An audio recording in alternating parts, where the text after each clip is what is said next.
Selamat pagi anak-anak MEM semua dan selamat berjumpa kembali dalam bentuk pembelajaran jarak jauh. Nah, anak-anak MEM semua, hari Jumat kemarin sudah dibagikan nilai PTS. Ya, jadi sudah terima rapor mid semester. Nah, semua kalian pasti sudah melihat nilainya. Nah, oleh sebab itu, tolong untuk nilai pengetahuan, keterampilan, dan sikap, mana yang kurang bagus, tolong diperhatikan agar lebih baik lagi, ya minimal menjadi baik, ya kalau bisa tentu sangat baik. Nah, oleh sebab itu, tolong kerjakan tugas tepat waktu, ya, dan dikerjakan sungguh-sungguh, maka perhatikan pembelajaran itu. Nah, anak-anak, hari ini masih dalam bab kedua, norma dan keadilan, pertemuan yang ke-12 PPKN kelas 7, Senin 12 Oktober 2020. Nah, sebelum dimulai, maka seperti biasa kita harus berdoa terlebih dahulu, lalu nanti isi absen kelas mata pelajaran lewat WA. Lalu hari ini memberikan latihan, maka siapkan buku latihan. Nah, tujuan pembelajaran hari ini adalah setelah mempelajari bab kedua ini, maka anak-anak diharapkan mampu. Yang pertama, bersyukur atas keberadaan norma dalam kehidupan bermasyarakat, berbangsa, dan bernegara. 2. Menyadari pentingnya penegakan hukum untuk kehidupan bermasyarakat, berbangsa, dan bernegara. 3. Mendukung proses penegakan hukum. 4. Terlibat aktif dalam menegakkan tata tertib di sekolah. 5. Mengerjakan soal-soal latihan. Nah, jadi hari ini memberikan latihan 20, maka boleh ditulis di buku latihan atau di print tetapi ditempel di buku latihan. Nomor 1, tokoh yang berpendapat bahwa manusia merupakan zon politikon adalah Aristoteles. Kedua, ketika liburan sekolah, Fernandes dan keluarganya berlibur ke sebuah desa di pegunungan. Tempat tersebut jauh dari hiruk pikuk, sangat tenang dan indah. Pemilik penginapan memberitahu sebuah aturan bahwa tidak boleh keluar penginapan atau rumah setelah pukul 20. Aturan tersebut telah ada sejak lama di desa tersebut. Hendaknya Fernandes dan keluarganya mematuhi aturan tersebut karena mereka tinggal di desa tersebut. Jadi karena mereka tinggal di desa tersebut, maka aturan apapun yang berlaku di desa itu maka harus dipatuhi atau ditaati. Seperti dikatakan, di mana bumi dipijak, di situ langit dijunjung. Jadi dimanapun kita berada, maka aturan harus kita patuhi.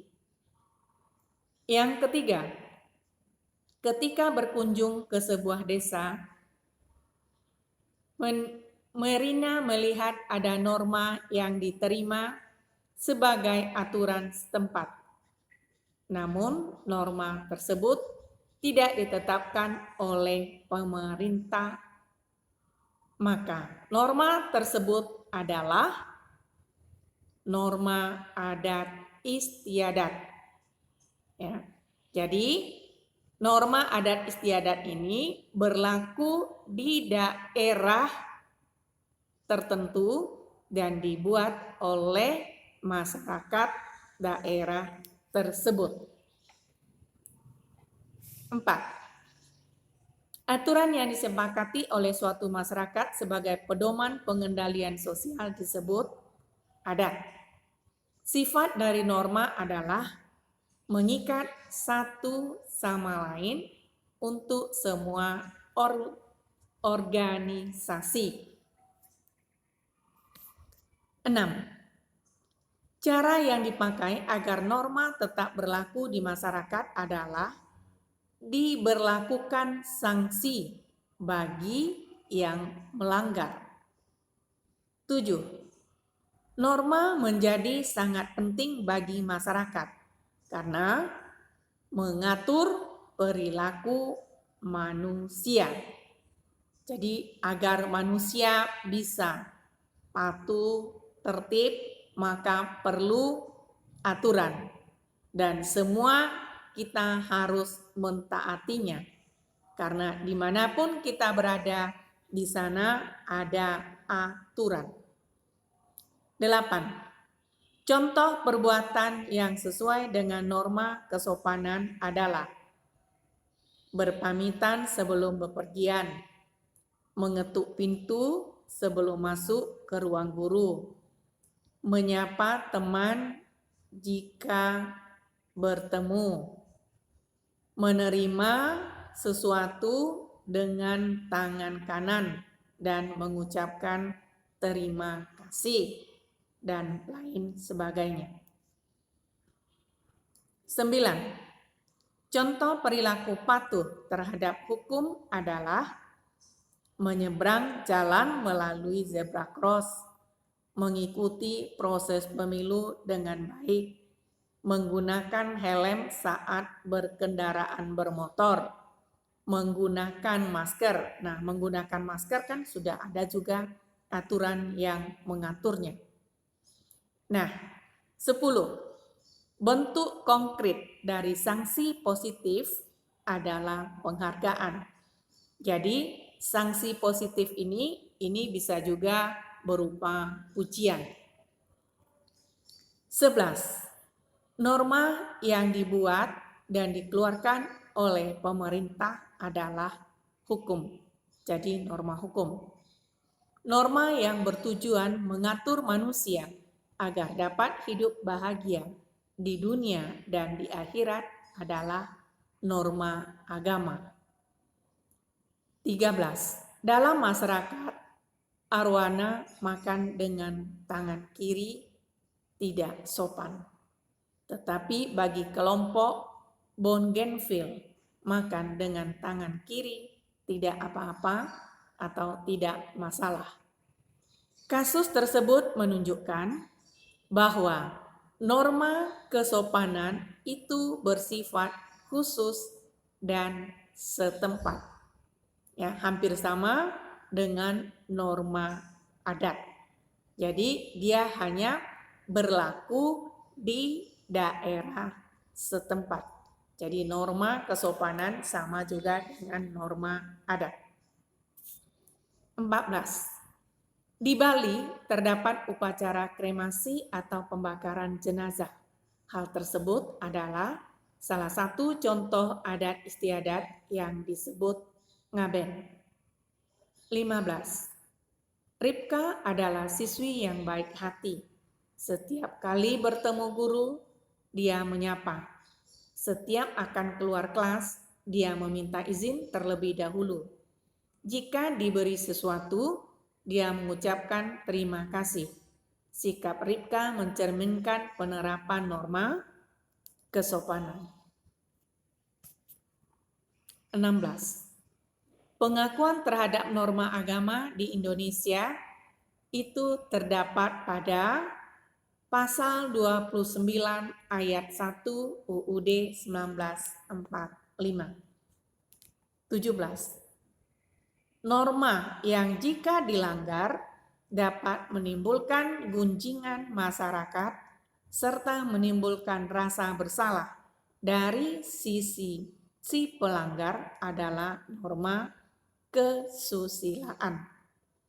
Sanksi dari norma agama tidak didapatkan secara langsung karena sanksi tersebut berasal dari Tuhan dan sanksi tersebut diterima setelah kita meninggal dunia.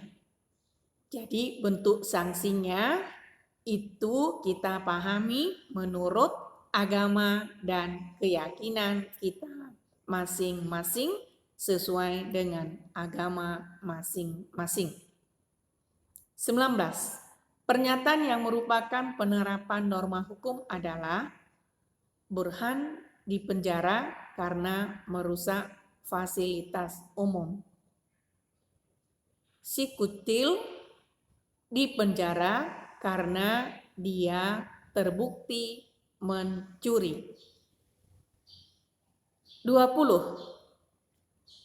Bu Rita adalah salah satu guru di SMP Mutiara. Ia dikenal sebagai sosok yang rendah hati dan tidak cepat marah. Sikap yang ditunjukkan oleh Bu Rita adalah sesuai dengan norma kesusilaan. Nah, anak-anak, hari ini hanya ini pembelajaran kita dan tolong cepat dikerjakan karena tugas ini dikumpul batasnya hari ini. Maka tolong dikerjakan sebelum dikirim ke WA Mem, pastikan tulis nama dan kelas asal. Tulis dengan jelas.